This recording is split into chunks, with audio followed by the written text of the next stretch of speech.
नमस्कार, हमारे खास कार्यक्रम में स्वागत है आप सभी का और मैं हूं आपके साथ वैशाली। छत्तीसगढ़ की राजधानी रायपुर में साहित्य, संस्कृति और विचारों का महाकुंभ सजा है।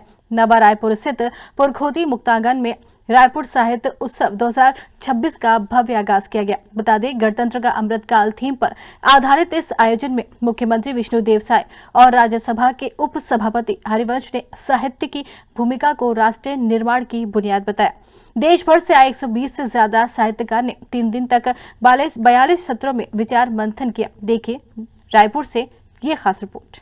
रायपुर में सजा साहित्य का महाकुंभ, गणतंत्र के अमृतकाल में साहित्य संवाद, पुरखोती मुक्तांगन बना विचार मंच। मुख्यमंत्री ने बताया साहित्य का महत्व, कहा राष्ट्र निर्माण की नींव है साहित्य। देश भर से जुटे 120 साहित्यकार, 3 दिन विचार और विमर्श, युवाओं की बड़ी भागीदारी, साहित्य से सशक्त होती चेतना।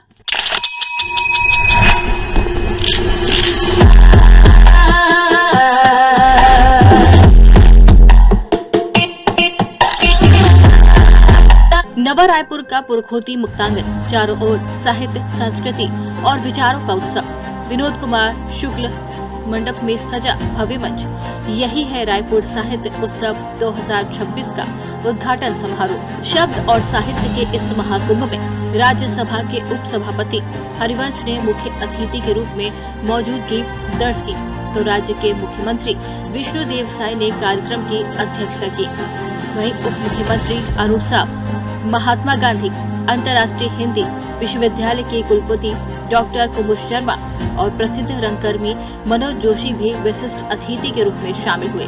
साथ ही साथ साहित्य, पत्रकारिता और कला जगत की नामचीन हस्तियों की मौजूदगी भी रही। उद्घाटन अवसर पर अतिथियों के कर कमलों से छत्तीसगढ़ राज्य के 25 वर्ष पूर्ण होने पर आधारित पुस्तिका छत्तीसगढ़ के साहित्यकारों पर केंद्रित कॉफी टेबल बुक, जे नंदन कुमार की पुस्तक national selfhood in science professor Anshu Joshi की लाल दीवारें, सफेद झूठ और राजीव रंजन प्रसाद की तेरा राज नहीं आएगा रे विमोचन का किया गया।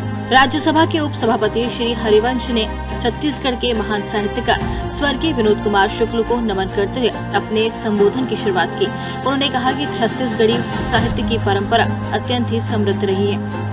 कबीर का कवर्धा से जुड़ा इस भूमि की सांस्कृतिक गहराइयों को दर्शाता है। उन्होंने कहा कि आज भारत विश्व की तेजी से बढ़ती अर्थव्यवस्था है और आत्मनिर्भर भारत के संकल्प के पीछे साहित्य की अहम भूमिका रही है। राज्यसभा में उप सभापति श्री हरिवंश ने कहा कि आज भारत दुनिया की सबसे तेजी से बढ़ती अर्थव्यवस्था है और 2047 तक विकसित भारत का संकल्प हमारा राष्ट्रीय लक्ष्य है। उन्होंने कहा कि भारत आज स्टील, चावल उत्पादन और स्टार्टअप्स के क्षेत्र में अग्रणीय भूमिका निभा रहा है। देश की आत्मनिर्भरता से दुनिया को नई दिशा मिली है और इस राष्ट्रीय शक्ति के पीछे साहित्य की सशक्त भूमिका रही है। श्री हरिवंश ने कहा कि साहित्य केवल शब्दों का संचार नहीं है, ये समाज को आशा देता है, साहस देता है और सामाजिक चेतना को जागृत करता है। एक पुस्तक और लेखक भी एक दुनिया को बदल सकता है। रजत जयंती छत्तीसगढ़ का यह वर्ष है और इस पर इतने सुंदर ढंग से, रचनात्मक ढंग से, सृजनात्मक ढंग से इस रायपुर साहित्य उत्सव, जिसका विषय है आदि से अनादि तक, इसके आयोजन के लिए छत्तीसगढ़ सरकार, आदरणीय मुख्यमंत्री जी को, पूरे प्रशासन को, अधिकारियों को बहुत धन्यवाद देता है। यह आयोजन उत्सव है 25 वर्ष होने के साथ ही एक नए ढंग से बदलाव के बारे में, सृजन के बारे में हम कैसे सोचे। हमने देखा कि इस जगह जो आयोजन में छोटे बच्चों को वो अपनी रचनात्मक प्रतिभा दिखा सके, अपनी कला दिखा सके, शिक्षक जिस काम में लगे हैं वो अपनी प्रतिभा लेखन को। छत्तीसगढ़ के मुख्यमंत्री विष्णुदेव साय ने अपने संबोधन में कहा कि छत्तीसगढ़ प्रभु श्री राम का ननिहाल है और इस पावन भूमि पर साहित्य उत्सव का आयोजन गर्व का विषय है।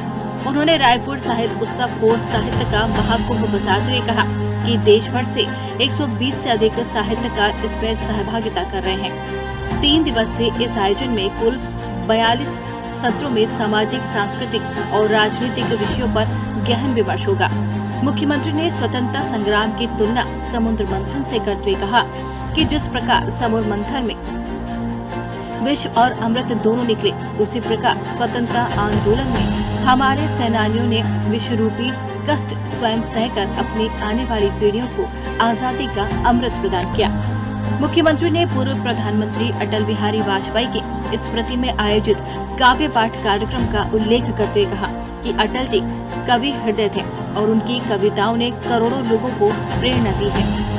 हार नहीं मानूंगा जैसी पंक्तियां आज भी जनमानस को संभल देती हैं। मुख्यमंत्री ने इमरजेंसी काल के दौरान साहित्यकारों की भूमिका को रेखांकित करते हुए दुष्यंत कुमार की प्रसिद्ध पंक्तियों का उल्लेख किया और कहा कि आज बड़ी संख्या में युवा साहित्य प्रेमी इस उत्सव में शामिल हो रहे। ये तब स्पष्ट होता है कि प्रदेश में साहित्य का वातावरण उजला है और सशक्त है। उन्होंने विश्वास व्यक्त किया कि ये 3 दिवसीय आयोजन एक मील का पत्थर सिद्ध होगा। इस अवसर पर उन्होंने स्वर्गीय सुरेंद्र चौबे को भी नमन किया। उन्होंने कहा कि हमारे अनेक स्वतंत्रता सेनानी, लेखक, पत्रकार और वकील भी थे। माधवराव सप्रे की कहानी एक टोकरी भर मिट्टी को हिंदी की पहली कहानी माना जाता है। उन्होंने माखनलाल चतुर्वेदी, माधवराव सप्रे, पद्मलाल, पुन्नालाल बख्शी और मुक्ति बोध जैसे साहित्यकारों का स्मरण भी किया और कहा कि इन स्मृतियों को सहेजना हमारी सांस्कृतिक जिम्मेदारी है।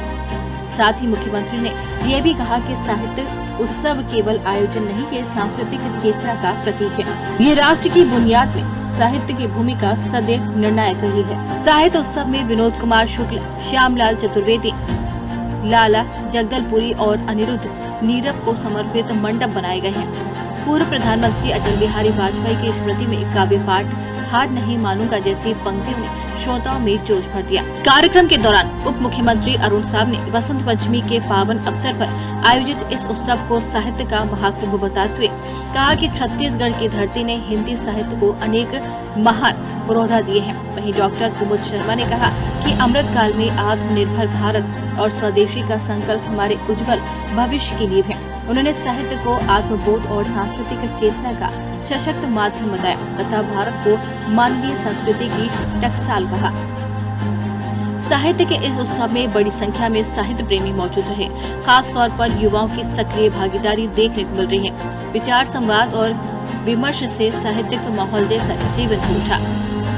रायपुर साहित्य उत्सव 2026 का उद्घाटन समारोह 23 जनवरी से 25 जनवरी तक आयोजित किया गया। प्रतिदिन 4 सत्र में साहित्य मंथन किया जा रहा है। साहित्य उत्सव में प्रतिदिन 4 सत्रों का आयोजन हो रहा है। प्रथम सत्र 12:30 बजे से, द्वितीय सत्र 2:15 से और तृतीय सत्र 3:45 से तथा चतुर्थ सत्र 5:15 से 6:30 बजे तक रहा। 23 और 24 जनवरी को सांस्कृतिक कार्यक्रम का आयोजन भी किया गया।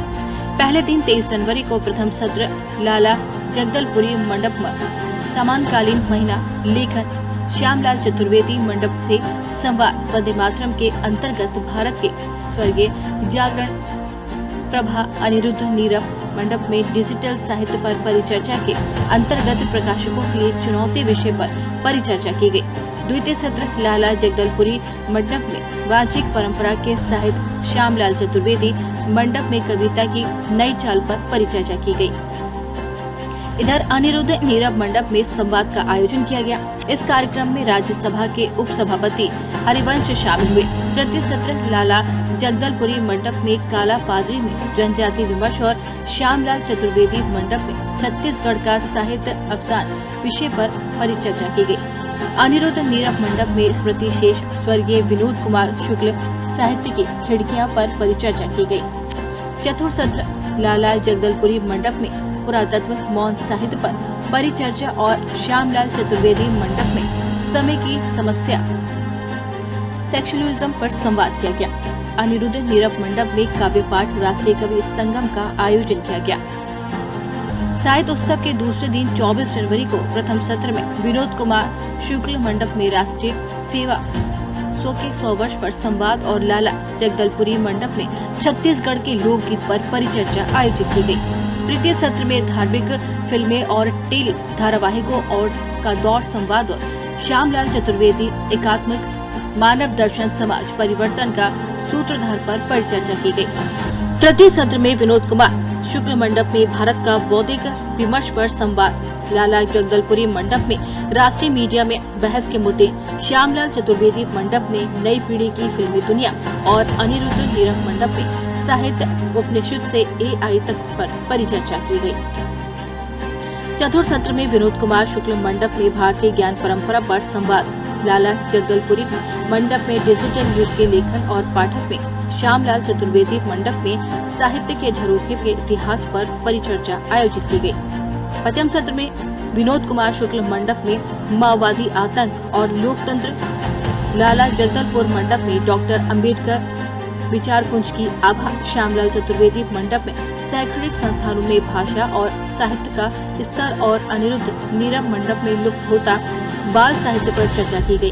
छत्तीसगढ़ में रायपुर साहित्य उत्सव आदि से अनादि 3 दिवसीय इसका आयोजन हुआ है और शुभारंभ करने के लिए बड़ा सौभाग्य का विषय है कि हमारे राज्यसभा के उप सभापति आदरणीय श्री हरिवंश जी उद्घाटन करने के लिए यहाँ पर पधारे हुए हैं। उनके कर कमलों से ये साहित्य उत्सव का शुभारंभ हुआ है और ये 3 दिनों तक चलने वाला है और इसमें पूरे देश और प्रदेश से प्रख्यात साहित्यकार उपस्थित हुए हैं। उनके साहित्यों का यहाँ पर गंगा बहेगी 3 दिनों तक और साहित्य प्रेमी भी आएंगे, उसका भी लाभ उनको। विनोद कुमार शुक्ल मंडप में सांस्कृतिक कार्यक्रम स्वर्गीय अटल बिहारी वाजपेयी जी की स्मृति में काव्य पाठ का आयोजन किया गया। अब साहित्य उत्सव के तीसरे दिन 25 जनवरी को प्रथम सत्र विनोद कुमार शुक्ल मंडप में संविधान और भारतीय मूल पर संवाद, लाला जगदलपुरी मंडप में ट्रेवल ब्लॉग पर्यटन के प्रेरक और श्यामलाल चतुर्वेदी मंडप पर नवयुवक में भारत बोध पर परिचर्चा होगी। तृतीय सत्र लाला जगदलपुरी मंडप में पत्रकारिता और साहित्य पर परिचर्चा होगी। श्यामलाल चतुर्वेदी मंडप में नाट्य शास्त्र और कला परंपरा पर संवाद किया जाएगा। तृतीय सत्र विनोद कुमार शुक्ल मंडप में सिनेमा और समाज तथा लाला जगदलपुरी मंडप में शासन और साहित्य पर परिचर्चा और श्यामलाल चतुर्वेदी मंडप में छत्तीसगढ़ी काव्य पाठ का आयोजन होगा। 25 जनवरी को समापन कार्यक्रम में राज्य मंत्रियों और आमंत्रित अतिथियों की उपस्थिति में आयोजित हो रहे, जिसमें सच्चिदानंद जोशी और फिल्म निर्माता चंद्र प्रकाश द्विवेदी शामिल हैं। 3 दिनों तक चलने वाला रायपुर साहित्य उत्सव 2026 न सिर्फ साहित्यकारों के संवाद का मंच है, बल्कि नई पीढ़ी के लिए विचार और चेतना की प्रेरणा भी है। गणतंत्र के अमृतकाल में ये आयोजन साहित्य और संस्कृति की नई इबारत लिखता नजर आ रहा है। Desk report Raipur. तो 3 दिनों तक चले इस रायपुर साहित्य उत्सव 2026 में न सिर्फ साहित्यकारों के संवाद का मंच रहा, बल्कि नई पीढ़ी के लिए विचार और चेतना की प्रेरणा भी है। गणतंत्र के अमृतकाल में ये आयोजन साहित्य और संस्कृति की नई इबारत लिखता नजर आया। हमारे खास कार्यक्रम में फिलहाल के लिए इतना ही। नमस्कार।